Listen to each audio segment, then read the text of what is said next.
사람들이 성경을 읽고 배우고 공부하는 목적이 참 다양합니다. 오늘 우리처럼 성경 퀴즈 대회를 앞두고 성경을 읽기도 하지만 많은 사람들이 각자의 필요에 따라 성경을 읽고 공부합니다. 종교개혁가 깔뱅이 성경 공부를 지도하고 있을 때 한 교인이 일어나서 질문을 했습니다. 태초에 하나님이 천지를 창조하셨다고 했는데 그전에는 하나님이 뭐 하고 계셨습니까? 이렇게 물었습니다. 아마도 깔뱅 선생님을 곤란하게 하려고 질문을 위한 질문을 한 것입니다. 그래서 깔뱅도 그것을 눈치채고 웃으면서 바로 당신과 같은 질문하는 사람을 위해서 하나님이 지옥을 만들고 계셨어. 그렇게 이야기했습니다.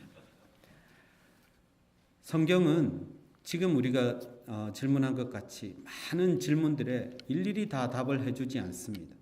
성경은 우리가 인생을 살아가는 데 필요한 백과사전 같은 것이 결코 아니라는 것입니다.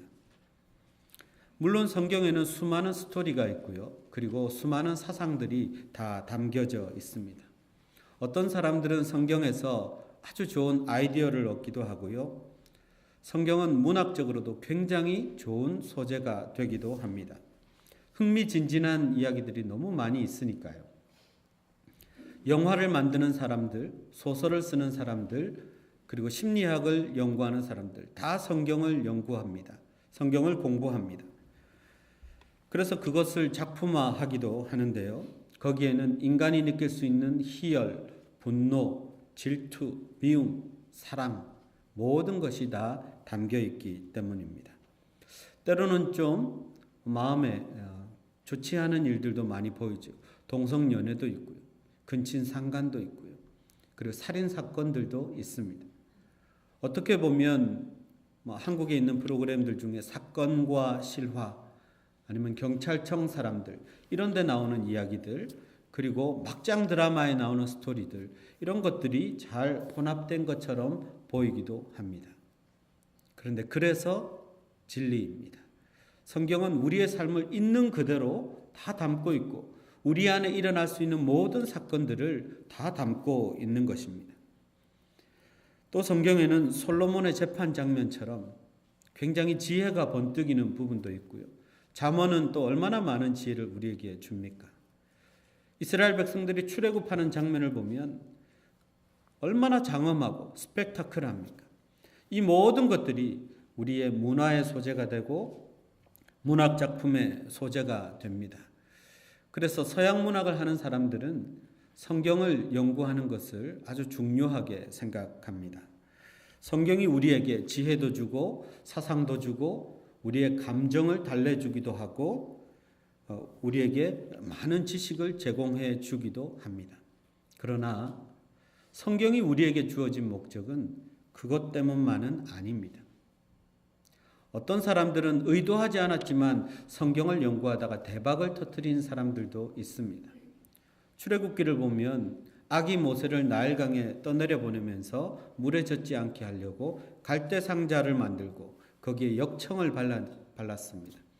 이걸 읽던 사람은 역청은 석유하고 관련이 있기 때문에 나일강 유역에 시추 작업을 해서 석유를 발견해낸 사람도 있습니다. 그리고 벤자민 프랭클린 같은 사람은 욥기 38장을 읽다가 번개를 가게 한다라는 구절을 주목하고 거기에서 연구를 거듭해서 전파를 발명해 내기도 했습니다. 성경이 이만하면 참 유익하죠. 그러나 이것도 성경이 우리에게 주어진 목적은 아닙니다. 성경에 나오는 수많은 이야기들이 다 내 얘기 같아서 어떤 사람들은 슬프고 힘든 일이 있을 때마다 성경을 읽습니다. 내 마음을 잘 알아주는 것 같은 구절이 있으면 밑줄까지 그어가면서 그래, 그렇지라고 하면서 감동을 받기도 합니다. 그래서 성경에서 위로를 얻고 용기를 얻고 삶의 방향을 제시받기도 합니다. 그러나 이것도 성경이 우리에게 주어진 목적은 아닙니다. 성경이 우리에게 주어진 목적, 오늘 본문은 무엇이라고 이야기합니까? 아주 분명하게 우리에게 이야기하고 있습니다. 오늘 본문 15절을 보면 성경은 능히 너로 하여금 믿음으로 말미암아 구원에 이르는 지혜가 있게 하느니라. 그렇게 말씀하고 있습니다. 성경의 목적이 뭐라고요? 구원에 이르는 지혜가 있게 하는 것입니다. 이것을 요한복음 20장 30절 31절에는 이렇게 표현하고 있습니다. 오직 이것을 기록함은 너희로 예수께서 하나님의 아들 그리스도이심을 믿게 하려 하며 또 너희로 믿고 그 이름을 힘입어 생명을 얻게 하려 함이니라. 예수 그리스도를 믿게 하고 그리고 예수 그리스도 안에 있는 그 생명을 우리에게 주시기 위해서 성경을 우리에게 주셨다는 말씀입니다. 이것이 성경이 우리에게 주어진 가장 중요한 목적입니다. 우리가 성경도 읽고 때로는 공부도 하고 퀴즈대 준비도 하고 묵상도 하고 다 좋습니다. 그러나 가장 중요한 이 성경의 목적을 결코 잊지 말아야 합니다.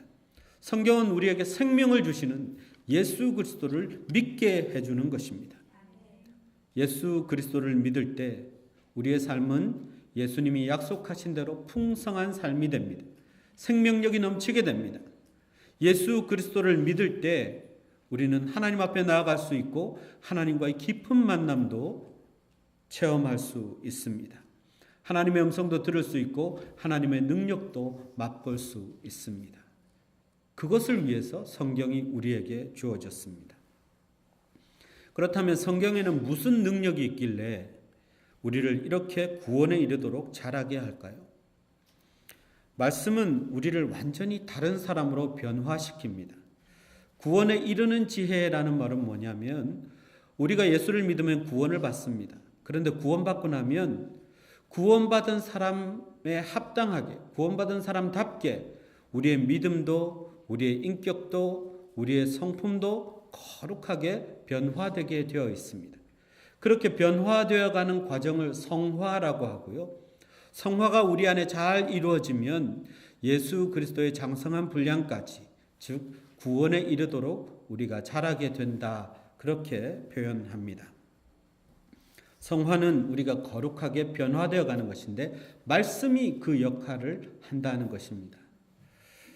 이전에는 우리가 타고난 기질대로 살았습니다. 하고 싶은 대로 살았습니다. 그리고 살아가면서 경험하고 학습한 내용 그대로 내 삶을 살았습니다. 그런데 말씀이 우리에게 주어지고 나면 말씀을 따라 살아가게 됩니다. 말씀이 인도하는 대로 살아가게 됩니다. 그러면 우리의 성품도 바뀌고요. 우리의 인격도 바뀌고 우리의 믿음도 바뀝니다. 지금 우리가 하는 말이 우리의 믿음을 보여줍니다. 지금 우리가 하는 행동을 보면 우리가 얼마나 거룩한 믿음, 성숙한 믿음을 가졌는지를 다 알 수 있습니다. 우리의 행동과 말들 가운데 우리가 얼마나 성화되었는지, 우리가 얼마나 말씀과 더불어 살면서 말씀으로 거룩하게 되었는지 다 나타난다는 것이죠. 어떤 사람은 그렇게 화를 잘 내던 사람이 말씀을 배우고 말씀을 듣기 시작하면서 아주 순한 양처럼 바뀌는 사람들이 있습니다. 어떤 사람들은 그렇게 자기만 알던 사람, 뭘 해도 자기 중심이었던 사람이 말씀을 듣고 나니까 다른 사람을 위해서 기꺼이 헌신하고 봉사하고 섬기는 사람이 되기도 합니다. 우리는 그런 증인들을 수도 없이 볼 수 있습니다. 그게 바로 말씀의 능력입니다. 말씀은 그 자체가 능력이기 때문에 사람을 완전히 바꾸어 놓는 그런 능력이 있다는 것입니다. 우리가 하나님의 말씀을 진실로 받아들였다면 그리고 그 말씀과 동행하며 그 말씀 붙잡고 살아갈 수 있다면 우리의 삶이 바뀌고 우리의 믿음이 바뀌고 우리의 말과 행동도 바뀔 수 있습니다. 미국에서 시작된 미투 운동이 우리나라에도 들어갔죠. 그래서 오랫동안 숨겨져 왔던 성추행, 성폭력 이런 사건들이 막 폭로되기 시작했고요.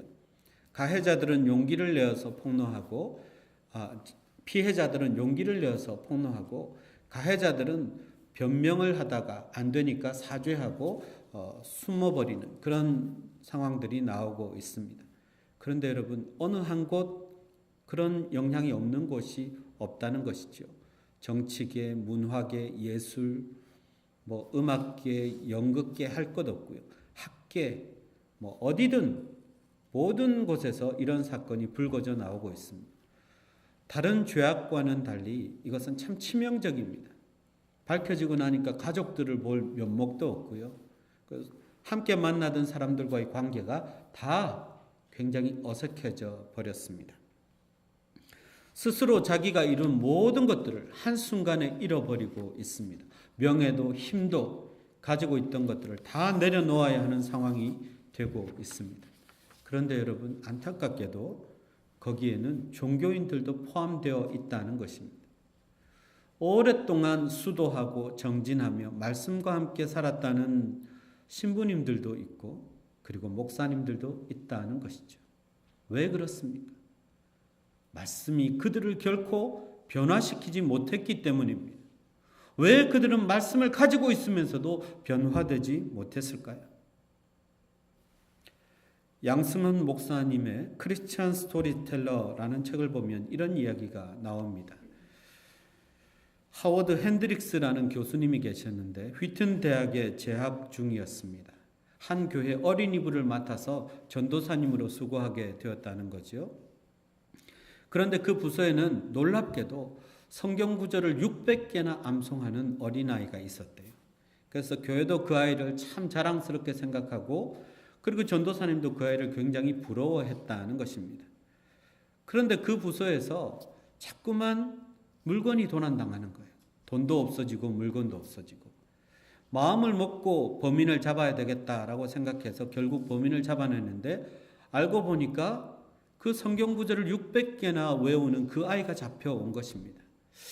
기가 막히고 놀랍기도 해서 아이를 앞에 앉혀놓고 한참을 있다가 이 핸드릭스 전도사님이 이렇게 이야기합니다. 출애굽기 20장 16절이 뭐라고 말씀하니?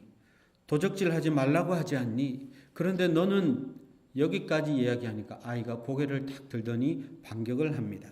전도사님 틀렸어요. 출애굽기 20장 16절이 아니고 15절이에요. 그리고 도적질하지 말라가 아니고 도둑질하지 말라예요. 전도사님이 화가 났어요. 그걸 아는 네가 이럴 수 있니? 너는 네가 뭘 잘못했는지 아니? 그랬더니 아이가 그제서야 고개를 숙이고 이야기합니다. 들켰잖아요.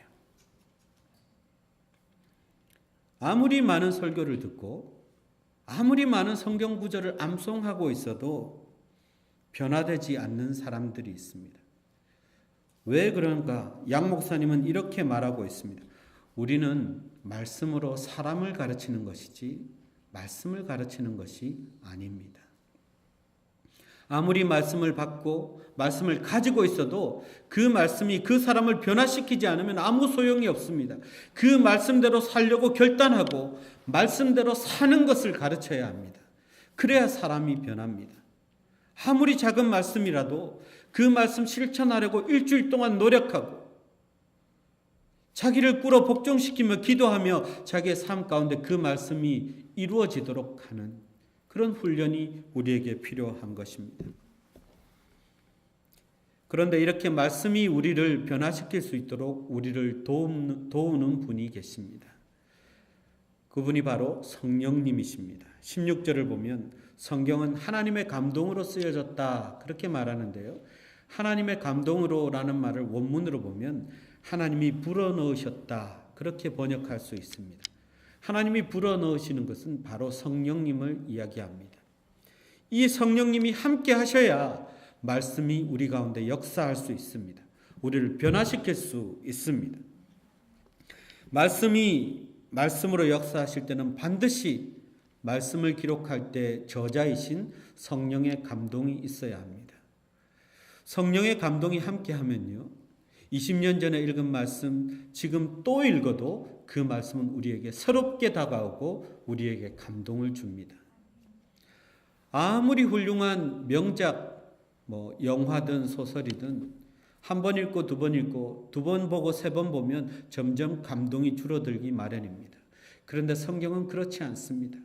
어제 보고 오늘 또 봐도 날마다 새로운 감동이 거기 있습니다. 왜냐하면 지금 살아계시고 나를 너무나 잘 아시는 성령께서 그 말씀을 통해 우리 가운데 역사하기 때문입니다. 성령을 통해서 받는 말씀만이 우리를 변화시킬 수 있습니다. 우리의 지혜와 이성, 그리고 우리의 학식, 지식, 이것만 가지고 성경을 읽으면 그냥 성경은 책에 불과합니다. 아무런 은혜도 감동도 없습니다. 그러나 성령이 함께 하시면 어떤 존재도 어떤 사람도 변화시킬 수 있는 능력의 말씀이 되는 것입니다. 이 말씀에는 또 다른 능력이 있습니다. 우리를 변화시키는데 우리의 죄악을 제거해주고 그리고 우리를 치유하는 능력이 있습니다. 말씀을 듣다 보면 어떤 때는 그 말씀이 막 우리를 찌르는 것 같아요. 후벼 파는 것 같은 그런 아프게 들리는 말씀도 있습니다. 그러나 그 말씀은 우리의 죄의 짐을 벗겨주는 것입니다. 우리의 허물을 치유하기 위해서 그렇게 들리는 것입니다. 하나님은 필요해서라도 우리에게 때로는 책망도 하시고 경고도 하시고 아픈 말씀도 우리에게 들려주십니다. 그러나 우리가 그 말씀에 우리가 마음을 열고 기꺼이 우리를 치료하시도록 맡겨드리면 우리는 새롭게 되고 회복되게 되어 있습니다. 힘든 말씀이라도 잘 받아들일 수 있는 믿음이 있어야 합니다. 우리가 몸에 상처를 입고 병원 응급실을 가면 일단은 간호사나 인턴 되는 의사 선생님들이 소독을 하고 그리고 덮어줍니다. 그런데 조금 있다가 전문의 선생님이 와서 그거 다 떼버리고 다시 치료합니다. 아주 깊숙한 부분까지 치료가 될 수 있도록 완벽하게 막 쑤셔가면서라도 치료를 하고 그리고 꼼꼼하게 그 상처를 치료합니다. 전문가들은 그렇습니다. 하나님은 우리의 인생을 너무나 잘 아시는 전문가이십니다. 우리가 어떤 말씀으로 치료되어야 되고 어떤 말씀으로 회복되어야 하는지 너무나 잘 아시기 때문에 때로는 우리가 좀 아파해도 그런 말씀을 주실 때가 있습니다. 그러나 그 말씀이 우리를 죄에서 자유롭게 하고 그리고 우리를 치유하는 말씀입니다. 기꺼이 받아들일 수 있어야 합니다. 주님의 말씀에는 능력이 있죠. 그래서 예수님은 이 말씀을 가지고 온갖 병자들을 다 치료하셨습니다. 문둥병자에게도 깨끗함을 받으라 말씀하시니까 깨끗하게 나았고요. 중풍병자도 말씀으로 고치셨습니다. 귀신 들린 여인도 말씀으로 고치셨습니다. 심지어는 죽어있는 나사로에게 나사로야 나오라 말씀하시니까 죽은 나사로도 살아났습니다. 말씀으로 고치지 못할 사람은 없습니다. 말씀으로 회복되지 못할 영혼은 없습니다. 말씀이 능력입니다. 어떤 장로님이 당뇨병에 중풍이 겹쳐서 몸이 아주 불편하게 되어버렸습니다. 오른쪽 눈도 이상이 생겼고 오른손과 오른발을 잘 못 쓰시게 되었어요.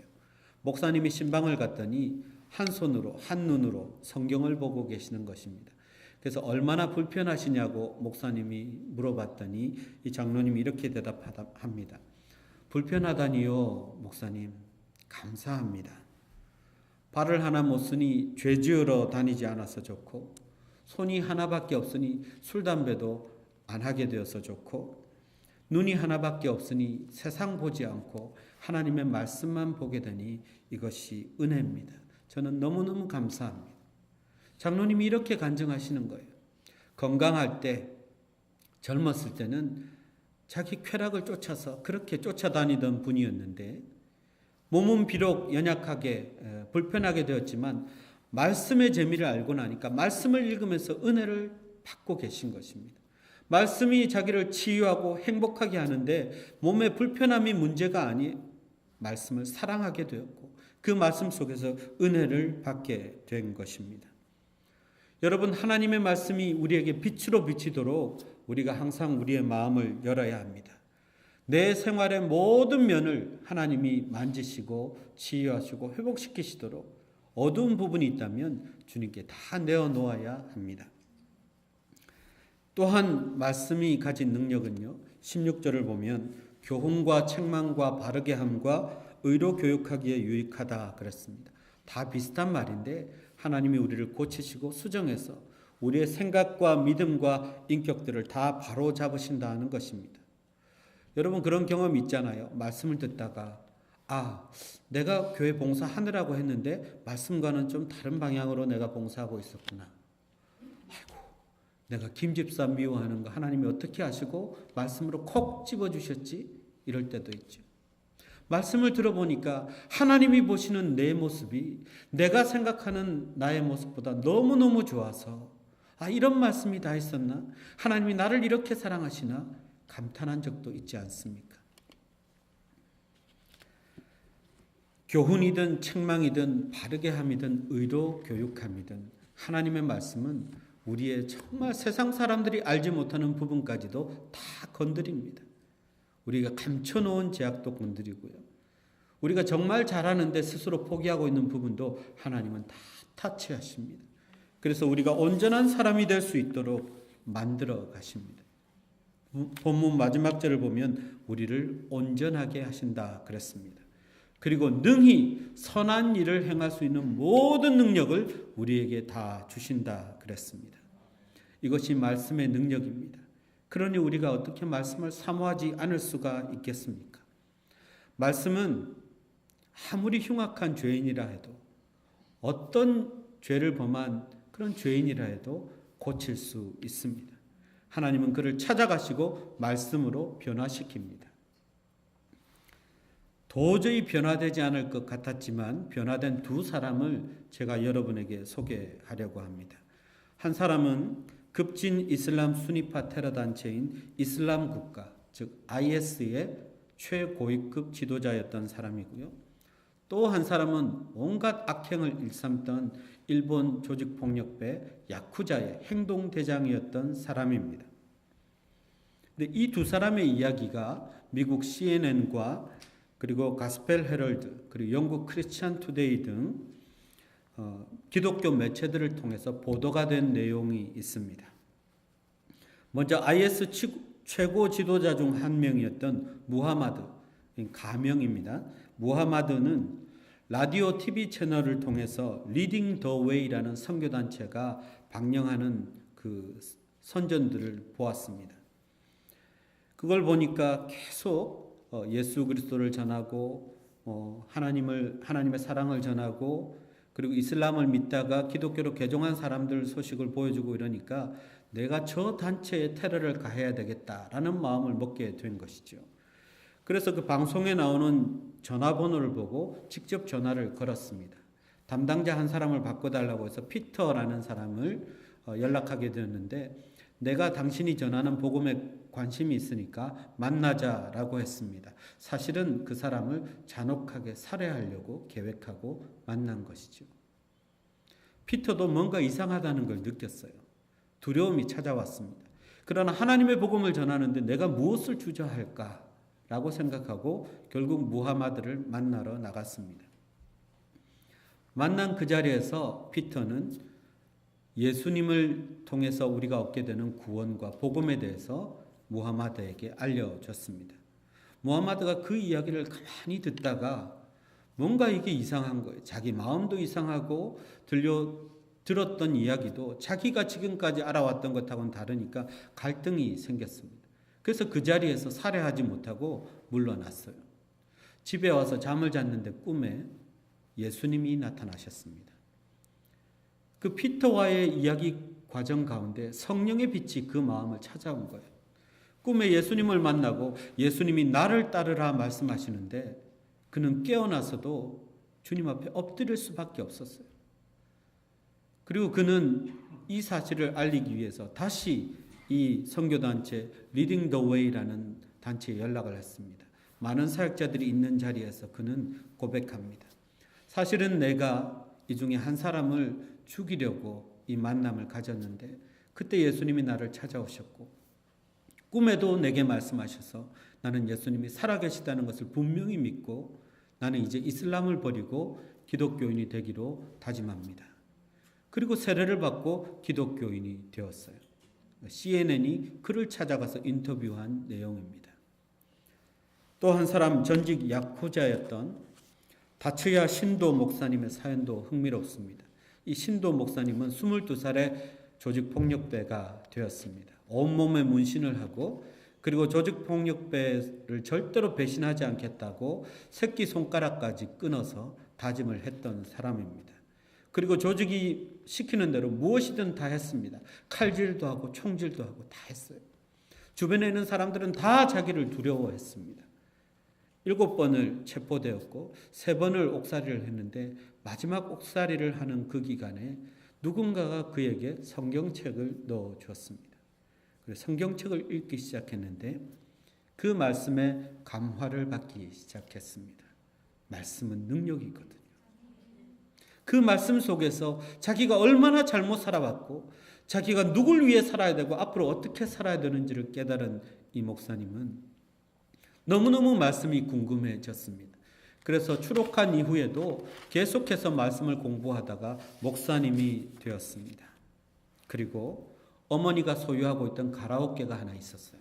그 가라오케를 교회로 바꿨습니다. 그리고 100명의 성도가 출석하는 교회가 되었고 그는 그 성도들을 섬기고 있는 것이죠. CNN이 인터뷰를 하기 위해서 그 교회를 찾아갔습니다. 그리고 이렇게 전합니다. 그 신도 목사님의 설교는 위에서 내려온 엄청난 힘이 사방으로 진동하면서 퍼져가는 것 같았다. 그렇게 이야기합니다.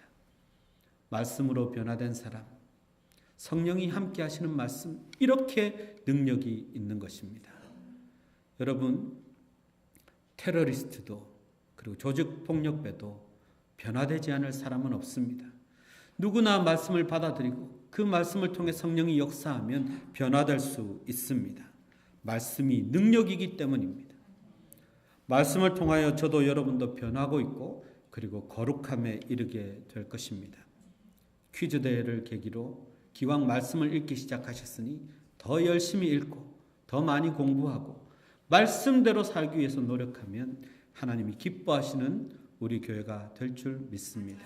기도하겠습니다.